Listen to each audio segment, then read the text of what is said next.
It's just something we talked about with, none of us have a ton of experience of it, but we went through all the analytics and talked with those guys, and we just thought it'd be better. We wanted the ball third. If both teams matched and scored, we wanted to be the ones who had the chance to go win, and we got that field goal, so we knew we had to hold them to at least to a field goal, and if we did, then we felt it was in our hands after that.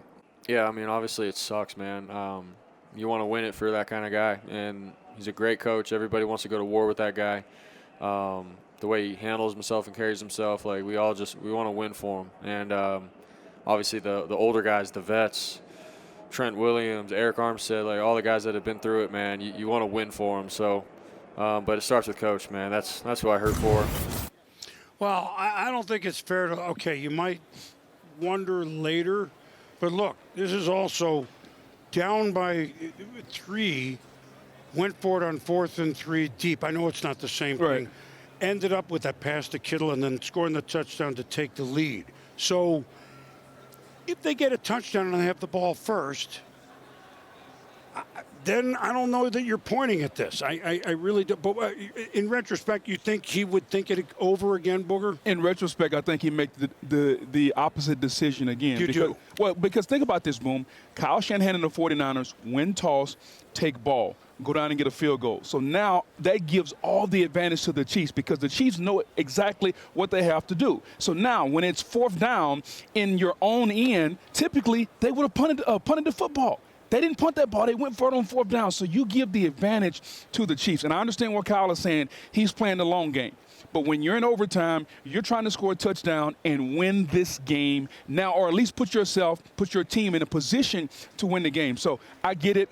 Wrong decision by Kyle. And one day, hopefully he'll admit that. Well, they get a touchdown. I don't know that doesn't mean they win the game. Right. I get it. But even then, it's still schematically an advantage to the Chiefs because they know what they need. If they score a touchdown, boom, they can go for 2 and win the game. Listen, let's do Niners big picture. Yeah. Used a lot of people on offense. Yeah, Here's they did. Juszczyk. Here's Chris Conley. Here's Juwan Jennings. I thought defense played the best they had since Christmas. Yeah.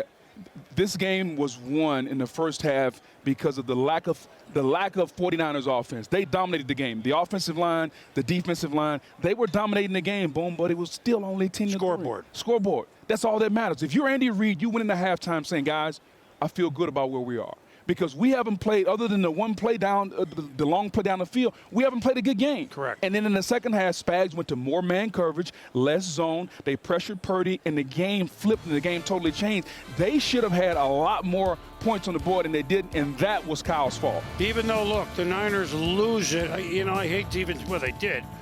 They're part of a lot of history. Of course, a full 5-quarter Super Bowl.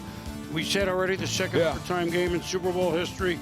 5 ties or lead changes in the second half and overtime. We've never seen that. Yeah. We've had 58 Super Bowls. This is the first time. Of course, a lot of the field goals, including 2 of them, which set records. First Moody, then Butker.